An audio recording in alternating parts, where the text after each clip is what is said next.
구약성경 832페이지 시편 42편 1절, 2절 말씀까지만 앞에 스크린을 참고하시고요. 함께 읽겠습니다. 하나님이여, 사슴이 시냇물을 찾기에 갈급함 같이 내 영혼이 주를 찾기에 갈급하니이다. 내 영혼이 하나님 곧 살아계시는 하나님을 갈망하나니 내가 어느 때에 나아가서 하나님의 얼굴을 배울까? 아멘. 수요일 밤 시편 강해, 오늘은 42편 말씀이 시작되는 자리입니다. 42편부터는 시편을 크게 몇 권으로 나누었을 때 두 번째 책입니다. 앞에 1권 41편까지 시편 1편부터 41편까지에서는 여호와라는 이름이 여기 시편의 주인공들이 주로 부르는 이름이었습니다.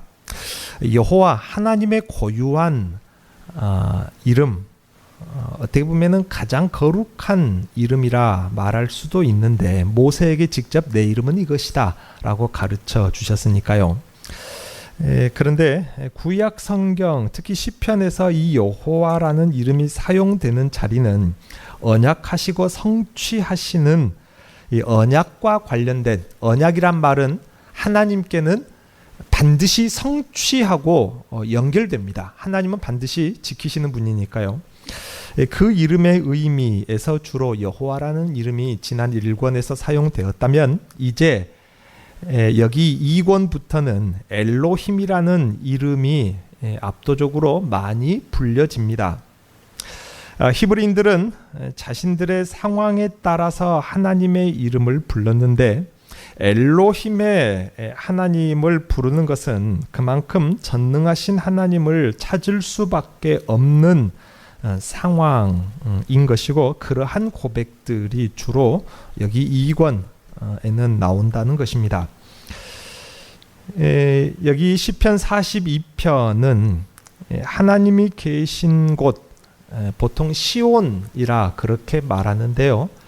하나님이 계신 그 곳, 하나님의 임재가 있는 곳, 그곳 시온을 그리워하며 부르는 갈망의 노래가 시편 42편, 너무나도 유명한 목마른 사슴이라는 많은 찬양들의 본문이 바로 시편 42편입니다.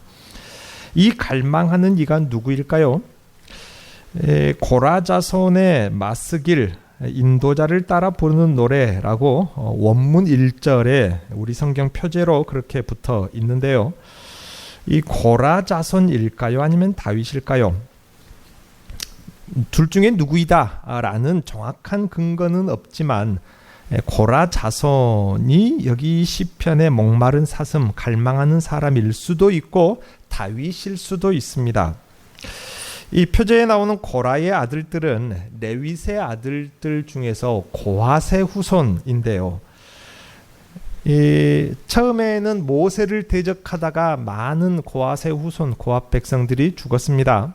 나중에 그 남은 자들이 다윗을 도와서 같이 싸움을 하기도 했고요. 나중에는 성전의 문지기의 일로, 또 찬양의 일로 하나님 가장 가까이에서 예배의 중심에서 섬겼던 자들이 이 고라의 후손들입니다. 그래서 바벨론 포로로 예루살렘이 무너지고 성전도 무너지고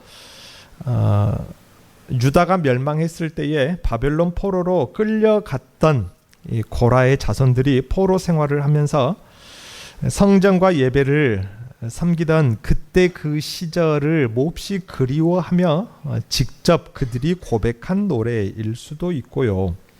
아니면은 이 압살롬, 다윗의 아들이죠. 압살롬의 반란으로 도피 생활을 하면서 하나님이 계신 성전을 그리워하던 옛 다윗의 노래를 포로 생활 중에 있는 고라의 후손들이 공감하면서 불렀던 노래일 수도 있습니다. 다윗의 노래를 공감하면서 다윗과 같은 심정이다. 다윗이 목마른 사슴처럼 하나님을 갈망하던 그 심정이 지금 우리의 심정이다. 가 제가 여러 신학 자료들을 보고 그게 맞겠다라고 생각을 했습니다. 다윗의 노래다, 고라자손의 노래다, 그렇게 둘 중에 하나다라고 신학자들이 갈리는데, 제가 봤을 때는 주로는 신학자들이 다윗의 노래라고 하는데 고라자손들의 노래와 상당히 또 연관이 있거든요. 그래서 고라자손들이 이 노래를 편집했다라는 이론도 있기 때문에 이게 맞다고 생각이 됩니다. 찬송이라는 게 참 특이합니다. 우리 신앙생활에서 찬송이라는 것은 마음의 상처를 어루만지거나 깊은 감동을 꺼내어 표현할 수 있게도 해서 신앙의 본질이 됩니다. 42편은 그 중에 가장 아름답다라고 말하는 노래인데, 단어 자체가 아름답다기보다도 너무 애절하고 애틋하고 한편으로는 너무 또 슬퍼서 아름답다라고 보통 그렇게 이야기를 합니다. 우리가 읽은 1절 말씀, 하나님이여 사슴이 시냇물을 찾기에 갈급함 같이 내 영혼이 주를 찾기에 갈급하니이다. 지규적으로 하나님에 대한 갈망을 표현하고 있는데, 목마른 사슴이 시냇물을 찾기에 갈급함 같다라고 비유적으로 표현합니다. 사슴의 갈급함이란 어떤 것일까요? 원문에는 여기 갈급함이라는 말이 너무 갈급해서 숨을 잘 쉬지 못하는, 좀 상상이 되십니까? 너무 목마르고 너무 갈급해서 숨이 잘 안 쉬어지는, 그래서 헐떡이는 그 정도의 갈급함이라고 합니다. 여러 가지 생물학적으로 사슴이 뜨거운 짐승이라서 갈증을 쉽게 느끼고 그런 학문도 있는데, 강수량이 600ml 정도가 유대 땅의 평균 강수량이라고 해요. 이 건기가 될수록 모든 들짐승들은 점점 물을 찾아서, 광야에 있는 들짐승들은 골짜기로 내려가고 골짜기 저 아래로 더 깊이 찾아다닐 수밖에 없습니다.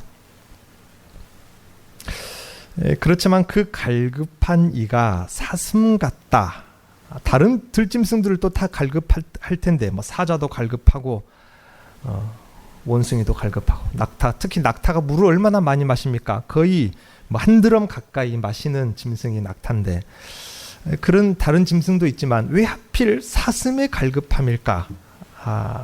라고 생각했을 때에, 이 건기가 되면은 물을 찾기가 힘듭니다. 골짜기 저 아래에 겨우 물이 조금 고인 곳에서 물을 조금 핥아먹는 정도가 건기에 들짐승들이 그 물을 찾고 또 해갈하는 정도입니다.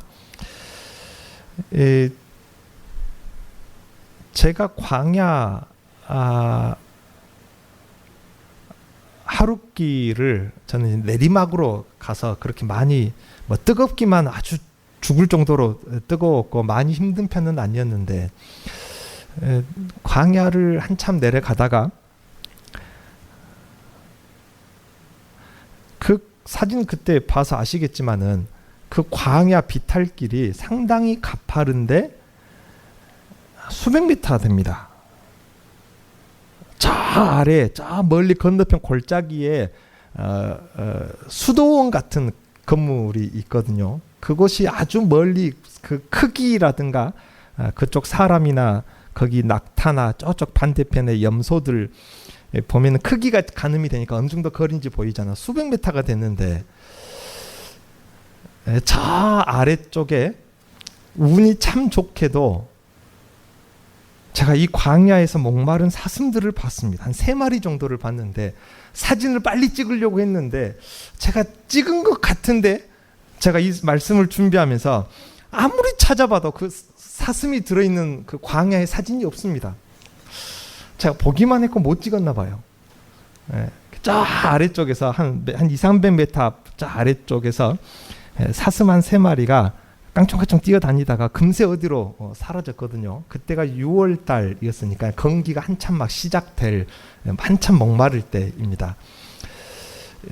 그 사슴이 뛰어다니는 그 모습이 밝고 명쾌해 보일 만큼 순식간에 여기저기로 팍팍 뛰어다녀요. 그리고 그 산 등성이 돌아서, 골짜기 돌아서 순식간에 사라져 버리더라고요. 사슴이라는 동물은 성경 속 사람들, 유대인들에게 발이 빠른 짐승이라 그렇게 표현을 한다고 했어요. 그래서 무언가 빨리 일어난다. 성경에서도 곡식이 빨리 익어가는 땅을 사슴이 뛰어다니는 그런 땅으로 성경에서 표현을 하기도 했거든요.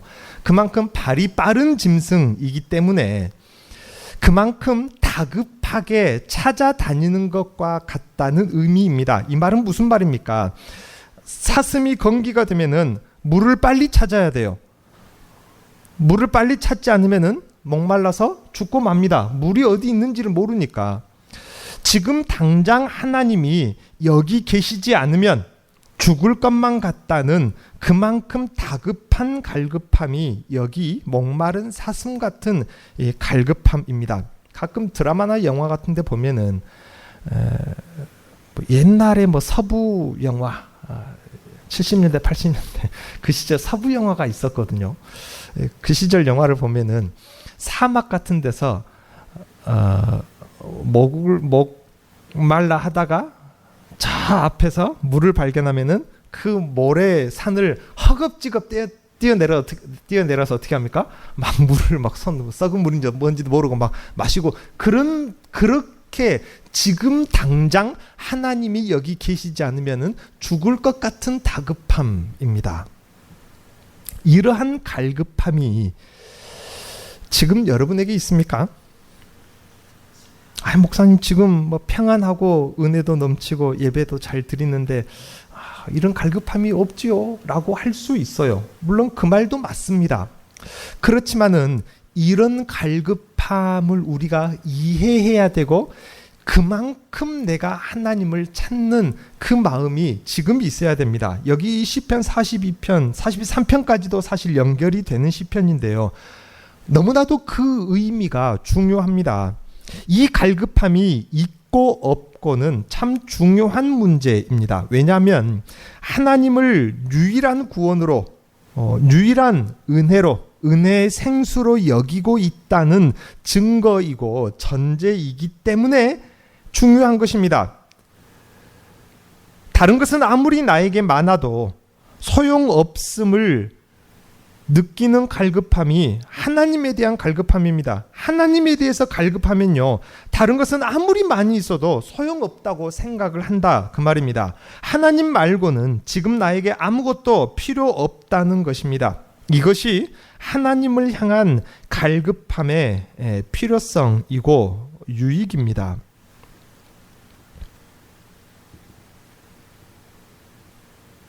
그래서 이 갈급함이 없는 사람은 하나님을 찾지 않습니다.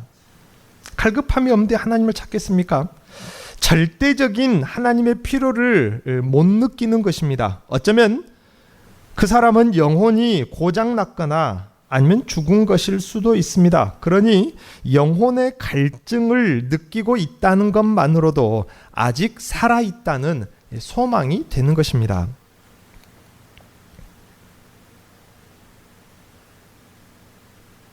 제가 몇 번 이야기했는데요.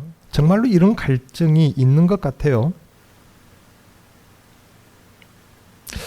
제가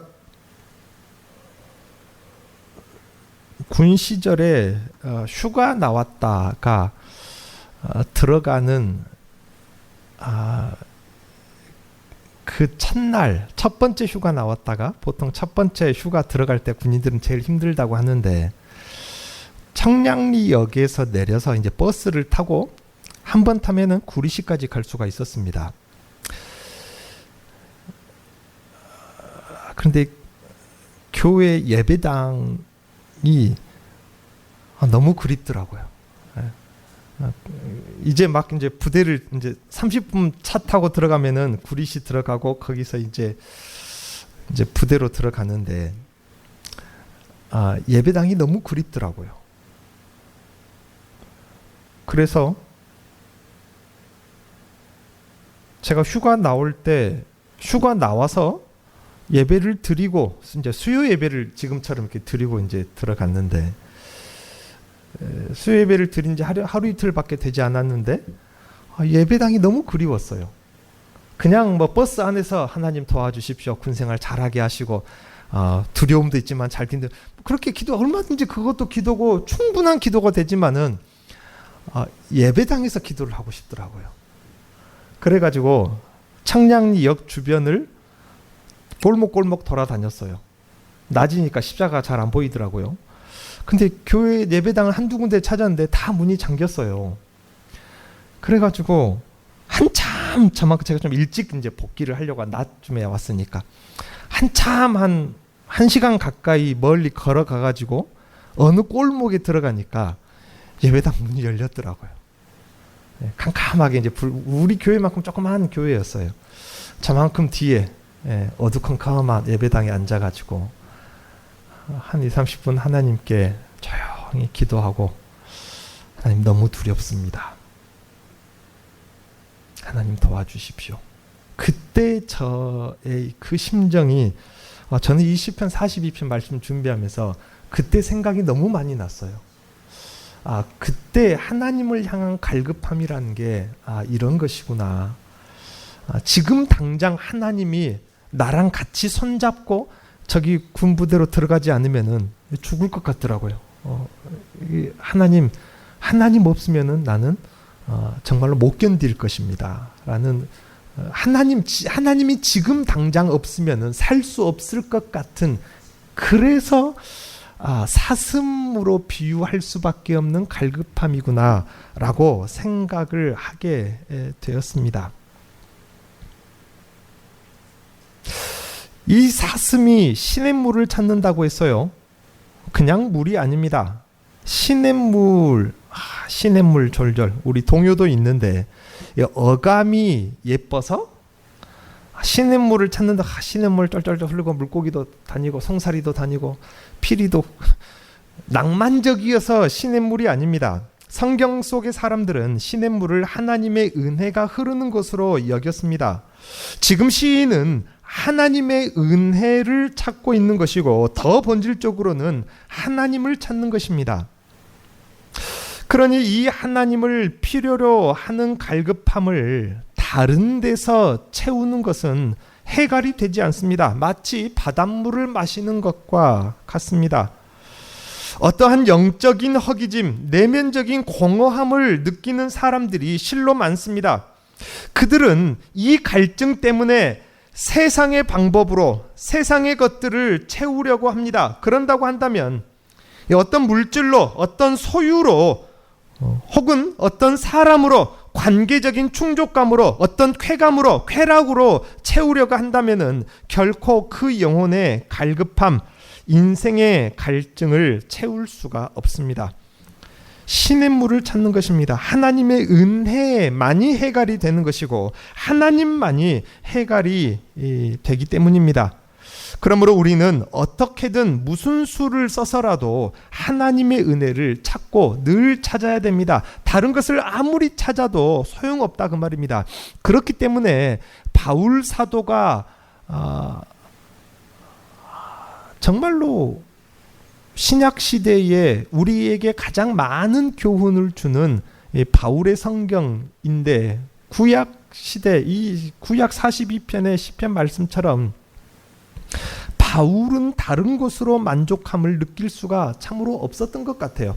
다른 것으로는 해결이 안 됩니다. 명예나 권세나 학벌이나 권세나 그 모든 것으로도 해결이 안 되고 오직 우리 주님만이 해결이 된다라고 했던 것입니다. 그와 같이 다른 것은 다 소용없습니다. 오직 하나님의 은혜만을 찾고 또 찾아야 됩니다. 그것이 나에게 해결을 줄 수 있다는 생각을 해야 하는 것입니다. 그렇다면 하나님의 시냇물, 하나님의 은혜는 어디에 있을까요? 시편 36편에 보면은 주의 집에 복락의 강수로 마시게 하리라고 했습니다. 시인은 그곳을 정확히 알고 있습니다. 그래서 지금 이 하나님의 은혜가 있는 그곳을 향해서 갈망하는 노래가 이 시편 42편인 것입니다. 그렇지만 문제는 무엇입니까? 그곳이 어떤 곳인지 알고 있으면서도 지금 시인의 처한 상황이 그것을 알면서도 무슨 수를 써서라도 자기가 알고 있는 그 시내가 있는 하나님의 은혜가 있는 하나님이 있는 그곳에 갈 방법이 없으니까 지금 마음이 아픈 것입니다. 이것이 시인이 노래하는 아픔이고 구약 백성들이 말하는 근본적인 아픔입니다. 왜 이것이 구약 백성들이 말하는 구약 성경이 말하는 근본적인 아픔일까요? 요한복음 7장에 보면은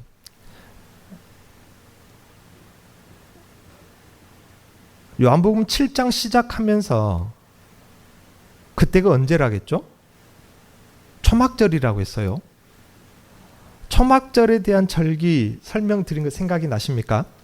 딱 이맘때쯤입니다. 10월 초니까 딱 이맘때쯤이네요.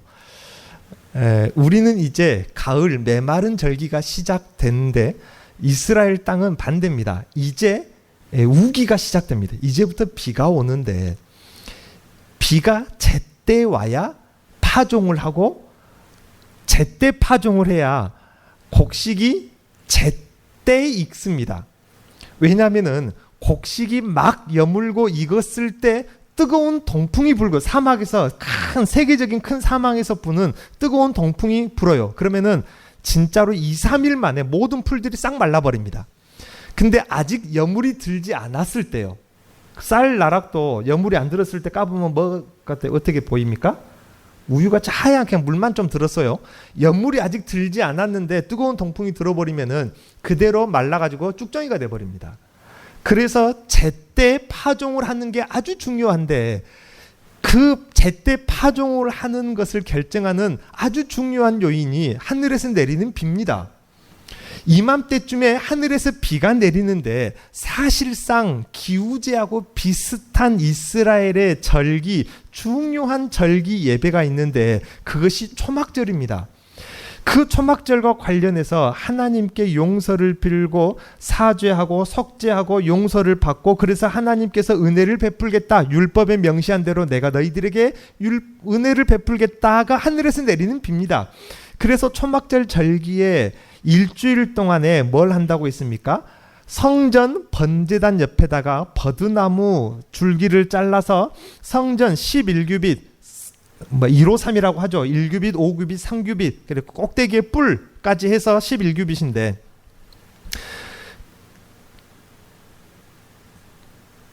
성전 번제단보다 약간 더 높은 버드나무를 옆에다가 세워놓고 하루씩 한 바퀴씩 돌아요. 그런데 왜 버드나무라고 했습니까? 생각나십니까? 버드나무는 물을 좋아하는 나무인지라 줄기를 잘라 놓는 그 즉시 마르기 시작합니다. 그런데 일주일 동안 그 뜨거운 여름에 이스라엘 땅에서 일주일 동안 말려놨으니 얼마나 버드나무가 말라 비틀어졌겠습니까? 그래서 그 버드나무를 보면서 뭐라고 기도하는 것입니까? 호산나 우리를 구원하소서. 우리가 무엇과 같기 때문에 저 목말라 메말라 비틀어가는 저 버드나무와 같기 때문에 우리에게 은혜를 베푸소서. 그것이 초막절 절기 행사입니다. 그래서 7일 동안 그 번제단 버드나무 주변을 돌면서 기도하는데 7일째 되면은 얼마나 그들이 간절히 기도하겠습니까? 어느 정도니까 완전히 말라 비틀어진 물이 필요해서 말라 비틀어진 그 버드나무와 같기 때문에 하나님 은혜 줘 얼마나 열정적으로 기도한지 몰라요. 그때 요한복음 7장에 그 사람들을 향해서 예수님이 큰 소리로 외친 말이 무엇입니까? 누구든지 목마르거든 누구에게로 오라? 나에게로 오라. 그래서 초막절에 예수님이 그 말씀을 하신 것입니다. 초막절 절기가 그 절기거든요.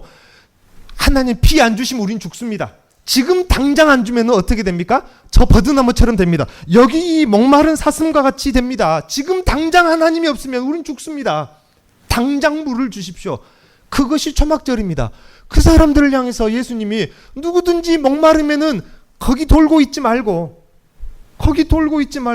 내게로 와라. 내가 너희에게 생수를 줄 것이다. 그래서 제가 지금 이 말씀을 드리는 것입니다. 근본적인 구약 백성들의 갈급함이고 근본적인 목마름이라 그 말입니다. 요한복음 그 장면은 그 다음 8장에는 뭐가 나옵니까? 현장에서 가늠하가 잡힌 여인 그 사건이 거기서 그래서 나와요. 용서의 사건이 그래서 나오는 것입니다. 근본적인 구약 백성들의 갈급함의 모습이 그 모습입니다. 이따가 요한복음 4장 이야기도 나올 텐데 4장에 누가 나옵니까? 우물가에서 우물 깃는 여인이 나와요. 그 여인하고 대화 속에도 뭐가 나옵니까? 생수를 내가 너에게 줄 수 있다. 거기서도 생수가 나오는 근본적인 구약 백성들의 상태입니다.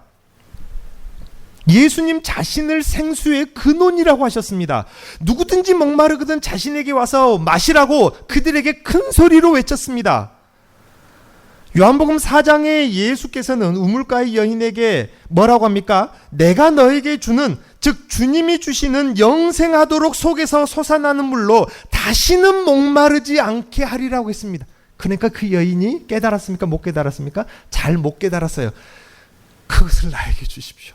그래서 내가 다시는 여기 오지 않게 해주십시오. 사정이 있지 않았겠습니까?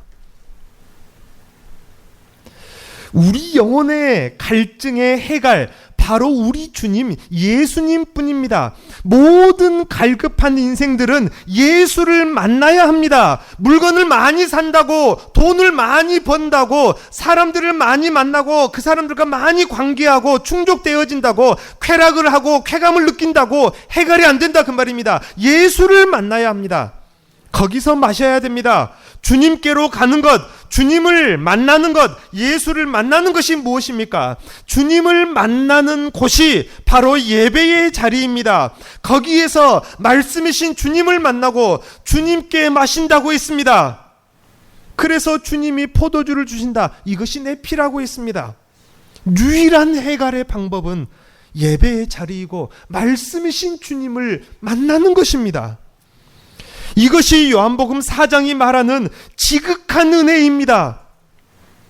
왜입니까? 여기 시인을 보십시오.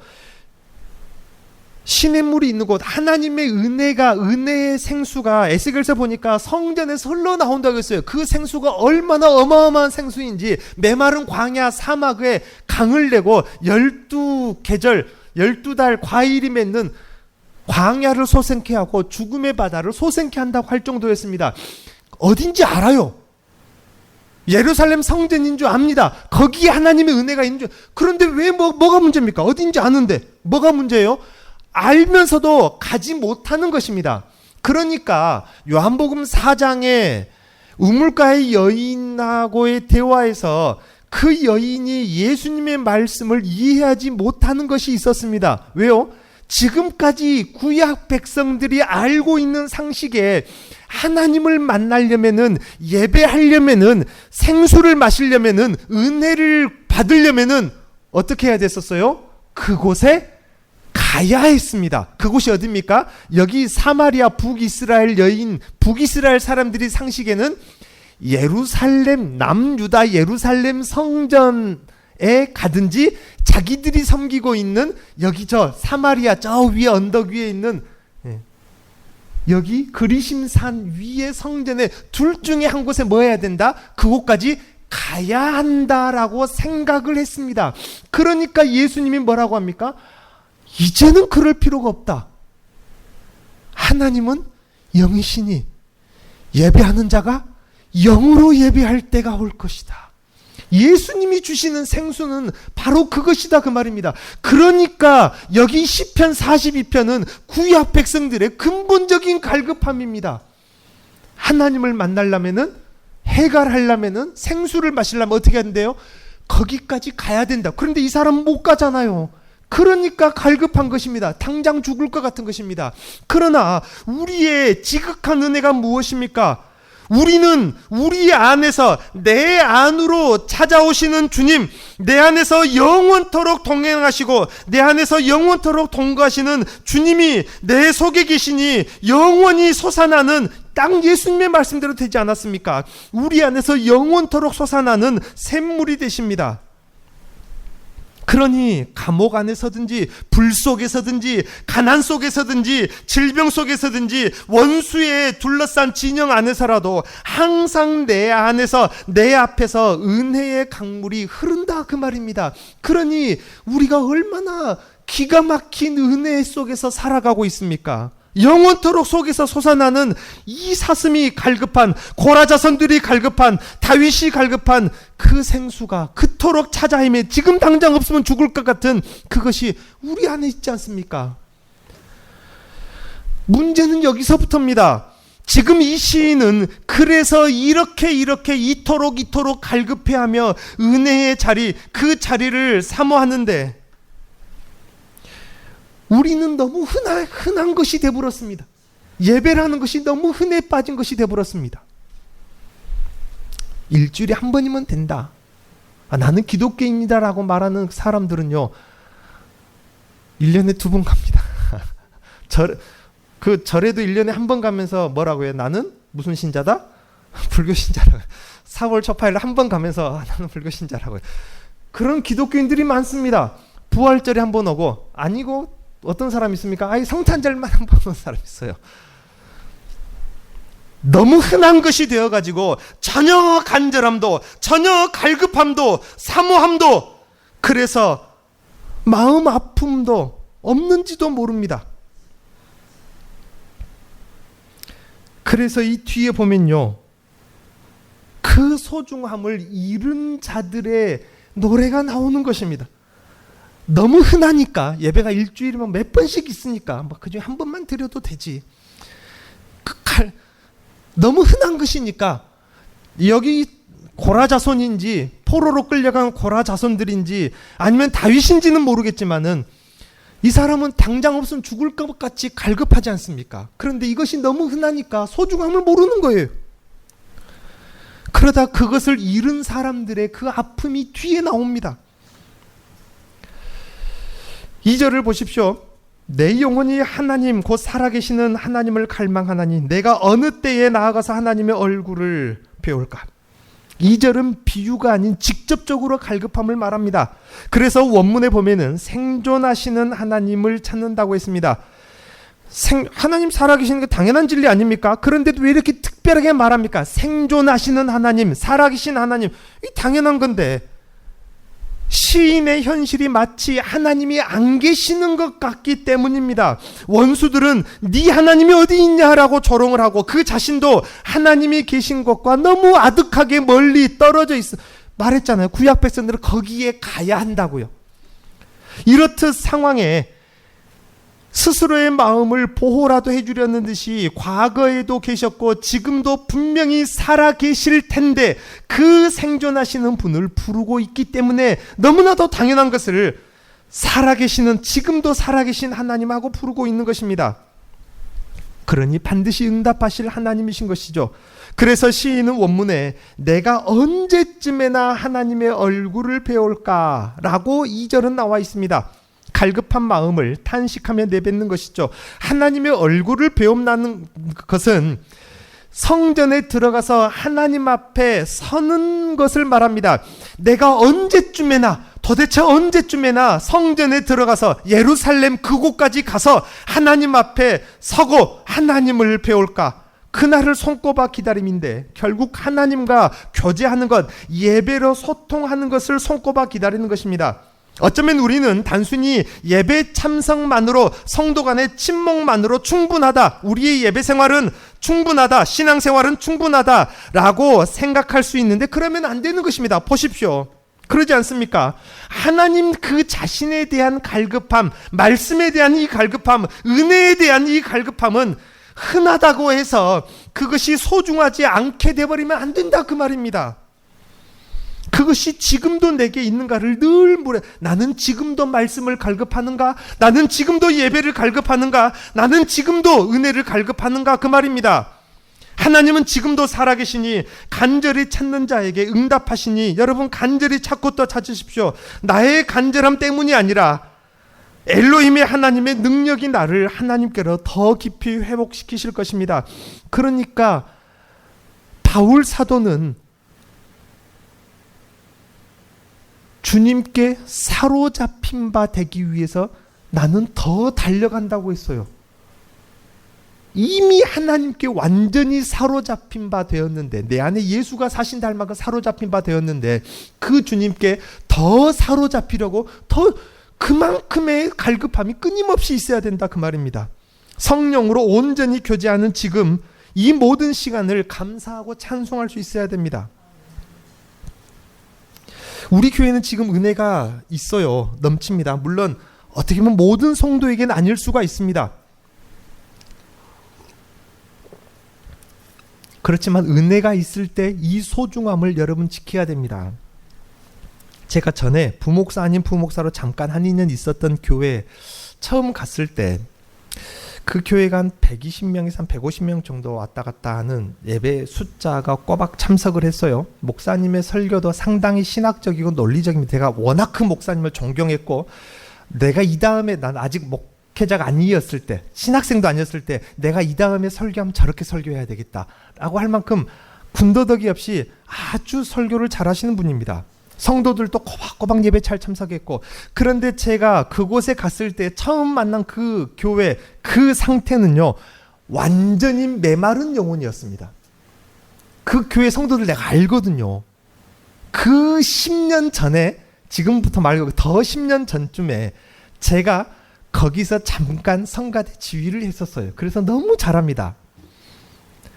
건축 문제 때문에 또 후임 문제 때문에 그 갈등이 있어서 교회가 두 갈래로 나눠졌습니다. 그래서 지난번에 잠깐 이야기했다시피 2주에 대표 기도하신 분이 후임 문제나 건축 문제로 저쪽 진영에 있는 분들하고 담임 목사님을 기도로 비판합니다. 기도가 아주 학문적이고 문자적이고 논리적입니다. 그런데 내용을 가만히 들어보면은 목사님을 비판하고 저쪽 진영을 비판하는 거예요. 그러면 저쪽 진영 가만히 있겠습니까? 담임 목사님은 잘 드러났다가 그 다음 주에 성경 어느 구절을 찾아가지고 또 신학적으로 논리적으로 지난주에 기도했던 그 장모님을 또 여기서 비판합니다. 그리고 대표 기도자도 저쪽 진영이 아니면 또 다시 그러기를 수년간 반복해 왔던 것 같아요. 그 전에 건축 문제, 후임 문제가 없었을 때는 그렇게 교회 안에 은혜가 넘쳤는데 몇 년 동안 그게 반복되다 보니까 은혜가 완전히 메말라 버린 거예요. 참 너무 마음이 아프더라고요. 눈물이 날 만큼 제가 너무 좋아하고 사랑했던 성도들인데 너무 마음이 아프더라고요. 교회 안에 어느 곳에서도 예배의 어느 순서에서도 은혜를 찾아볼 수가 없었습니다. 은혜가 메말라 버렸습니다. 완전히 말씀의 은혜를 기대했던 성도들이 마치 오늘 이 본문의 목마른 사슴과 같은 상태가 되었더라 그 말입니다. 하나님의 은혜를 너무 갈급한, 정말로 여기 이 목마른 사슴 같은 성도들을 많이 보았습니다. 은혜 받으려고 나왔는데 단 한 방울의 은혜도 해결할 수가 없이 매주 그러고 돌아갑니다. 그래서였을까요? 어떻게 보면은 탁월할 것도 없는 제 설교였는데 성경에 있는 대로 하나님의 말씀만 그냥 해석해서 그냥 전했을 뿐입니다.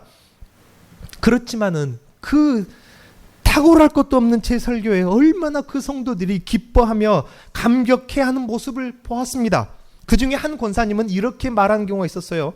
지금까지 우리 교회가 정말로 마른 땅, 논이 쩍쩍 갈라진 것 같은 메마른 땅이었는데 마치 하나님의 은혜의 단비가 잠시 내리는 것 같아서 해갈되는 직접 제가 들은 소리입니다. 올바른 말씀 선포가 그렇게 중요한지 깨달은 시간이었어요. 하나님의 은혜가 흐르는 예배가 성도들을 얼마나 소생케 한지 말입니다. 그런데 한편으로는 그런 생각도 했어요. 어쩌면 그래서 오히려 그때야말로 하나님의 은혜의 소중함을 알고 갈망하는 간절한 신앙, 최고로 뜨거운 신앙이었는지도 모르겠다라고 생각을 했습니다. 우리의 신앙은 어쩌면 특별할 것이 없는 평범한 시절에 이같이 갈급하고 간절할 필요가 있습니다. 그때가 되어서 갈급하면 얼마나 안타깝습니까?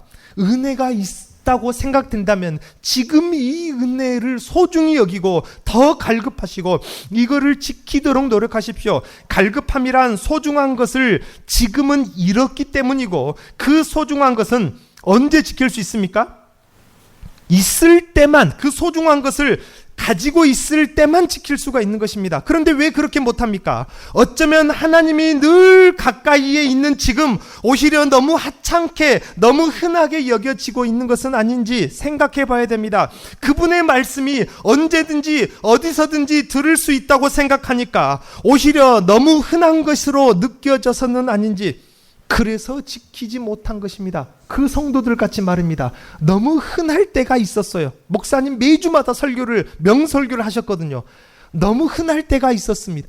그런데 그때 그 소중함을 지키지 못하고 막상 그 흔한 것이 없어지고 나니까 너무 갈급해하더라, 그 말입니다.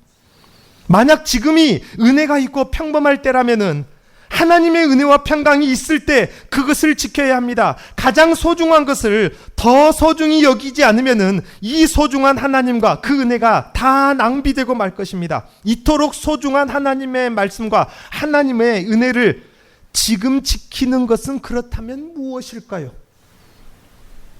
그분을 나의 삶의 기준으로 정해서 지금 당장 살기 시작하는 것입니다. 이것이 그 소중한 은혜를 지키는 방법입니다. 또 그분에게 모든 방향을 지금 당장 맞추는 것입니다. 그분에게 나의 생의 모든 목표를 두고 지금 그리로 행하는 것입니다. 이것이 은혜가 있을 때 지금 지키는 것입니다. 예레미야서 29장 12절에 하나님께 부르짖고 주님께 나아가 기도하면 주님이 들으신다고 했습니다. 전심으로 찾고 찾으면 주님을 만날 것이라 했습니다. 여러분, 주님께 갈급하십시오. 그리고 흔하다고 소중히 여기지 않으면 안 됩니다. 흔하다고 해도 소중한 것을 지금 지키려고 하십시오. 그래서 더 갈급하고 더 찾고 더 기도하면 주님이 분명히 들으시고 지금도 풍성한 은혜를 주실 것입니다. 기도하겠습니다.